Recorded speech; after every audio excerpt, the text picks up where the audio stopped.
You're listening to Home Sweet Home with Russ, McClellan, and friends. And here's Russ.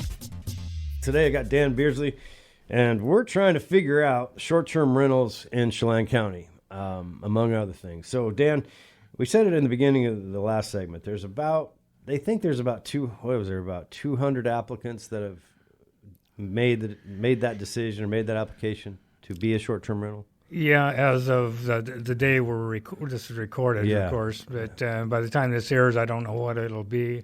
But it's a very interesting process because another fellow and I, who's actually in the short-term rental business, we made an alternate proposal we thought was really elegant because as before the break, I was talking about the behavior versus land use issue, and it's really, in my mind, a behavior issue, and modifying behavior requires enforcement. Yeah.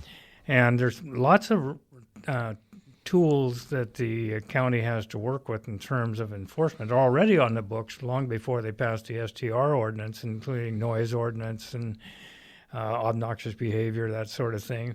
But the lack of enforcement of those, it was a real conundrum because usually by the time somebody reports it and it happens, by the time the police get there, it's done, it's over with, and they can't fix it. But we proposed a process where instead of treating this as a land use process, you just register all these STRs, and the STR industry usually doesn't have a problem with that. You have a registration process, and then this registration costs you, like, just pick a number, $400, $500 a year or something like that to operate your STR. Not a business license, just a registration. And then if you have 1,500, you can do the arithmetic. That's 1,500 times 3 is 4.5 million. Maybe you're generating in a year, and dedicate that to enforcement.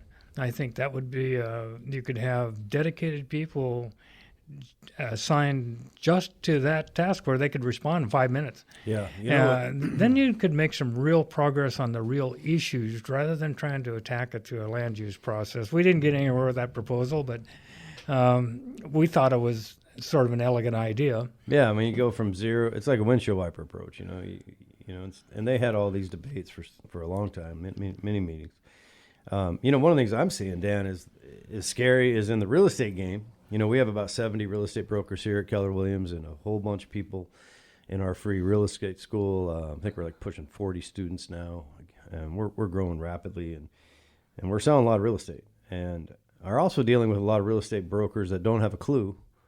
Not just here, but many real estate brokers are coming over the mountains now. They're working from the west side, bringing their clients with them, and they have no idea what we're talking about. Many days there's 3 or 4 calls I get in a day from other real estate agents looking at our listings, and I'll say, and they want to use them as vacation rentals, and they're as excited as they can be, and I'm like, you need to really slow down, and you really need to disclose, because we have a fiduciary obligation to be an expert advisor to your client, and ignorance is not a defense. This is a topic, and this is a dangerous thing for people to do anywhere where you're not really familiar with the area in which you're selling, even though you're technically licensed. I always tell people that I would never take a friend of mine to a downtown Seattle condo.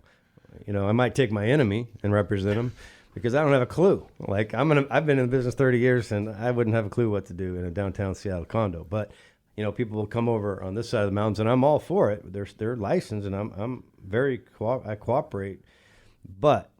Boy, can you imagine if you don't disclose and somebody drops $1 million? Yeah. And then they go, sorry. Well, it's a big deal for the real estate industry. I think I've heard some horror stories already since they passed this ordinance where people are buying and selling, and both the buyer side and the seller side, there's issues, and what's all.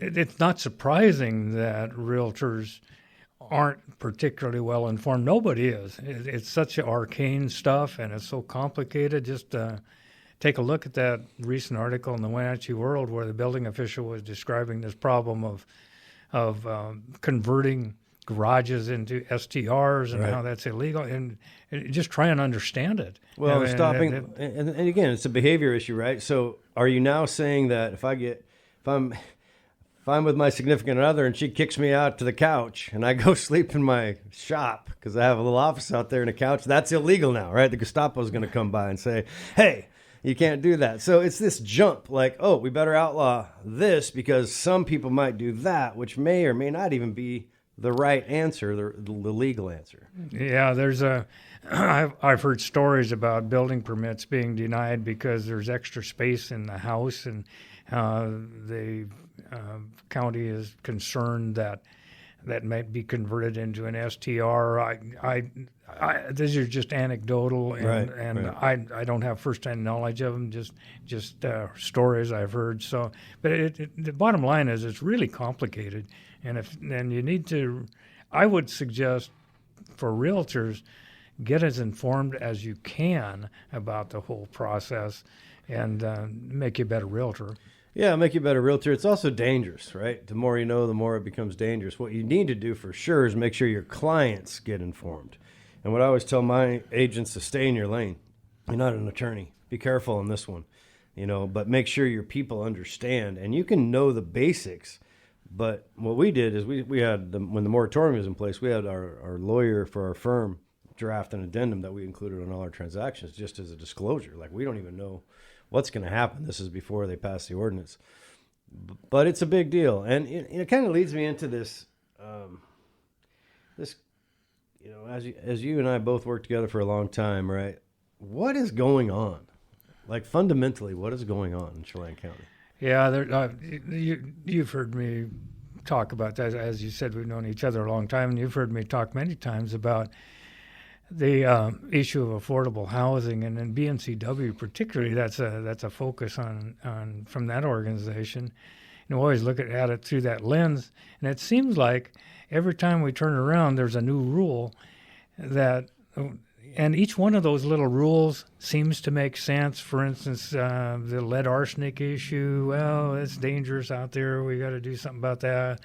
What about water rights and mitigation? And the county passed a new water mitigation ordinance for fees in the Wenatchee and River Basin, primarily in the Antioch River Basin.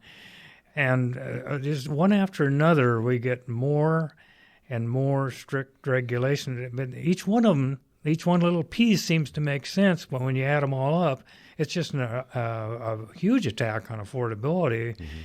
Two things happen. One is just the outright cost of building a home. But more importantly, it's the artificial restriction on the supply of housing, which drives prices up. And there's no question about that. You have all these artificial constraints. And so prices go up, and we talk about affordable housing, but we don't do much. We do these things like the land, Chelan Land Trust has a nice project going on. There's a few of those going on. But there's not enough scale to make any difference in the actual meaningful world of real estate prices. Yeah, when we were talking affordable, I had a meeting with the city of Chelan, and I made a statement. It was a pre-app hearing, and I was talking to them about a development, and I said, when I say the word affordable housing and you say the word affordable housing, I think we're talking about different things. I think you think it means subsidized housing. And they're like, "Oh, no, Russ, we get it." And I said, well, when I say affordable housing, I'm talking about the fact that you can't afford to live here. Right? You, the engineer, and you working at the city, and you, the teacher, and you, the cop, and you, the normal person that used to work hard and be able to buy a house. I'm talking about you being priced out. And rules, like you said, they might be logical. But when you compound rule after rule after rule, and then you add the 7 governmental agencies that you have to go through, then you think about the fact that Chelan County in itself is owned about 88% by the government to begin with. And then you add topography. Then you add infrastructure, water, sewer, power. Then you add zoning restrictions.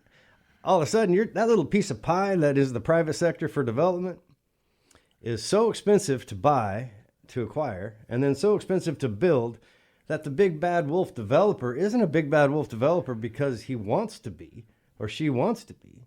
It's because the only person that you have to sell it for that much money in order to pay for all the crap. Well, and there's a lot of risk involved. Tons. Tons of risk. That's a high risk proposition, building especially spec houses, that sort of thing. Yeah. I did the arithmetic just not long ago, and roughly 25% of the actual cash outlay to build a house are direct payments to the government: sales tax, building permit fees, hookup fees, you name it. And it's a big number. So yeah, it reminds me of my dad was farming growing up in Manson, and the government kept adding a regulation, and went through different phases. Finally, he was like, one more regulation, I'm out of business or one more blip, one little hailstorm, one little frost. You get to that margin so skinny, and builders are going through it now where you think they're just making tons of money, and maybe they are. Maybe some of them are, but I'll tell you what, when a subcontractor is charging what they're charging because there's just not enough of them, that's another supply constraint where we just don't have enough people. Who's gonna win? Well, it's not the people that are usually complaining about the development. It's, they're gonna lose. The people that really don't like developers, our growth, are actually hurting themselves with this affordable housing crisis. This supply and demand. We come back down. I want to get into the difference of, like, right across the river, there's Douglas County, and fundamentally, why is there so many differences? Because it's hard to imagine getting there to where we're at today. So we'll be right back in a few minutes talking with Dan Beardslee about government and real estate. Keller Williams, you make dreams come true. Oh, sweet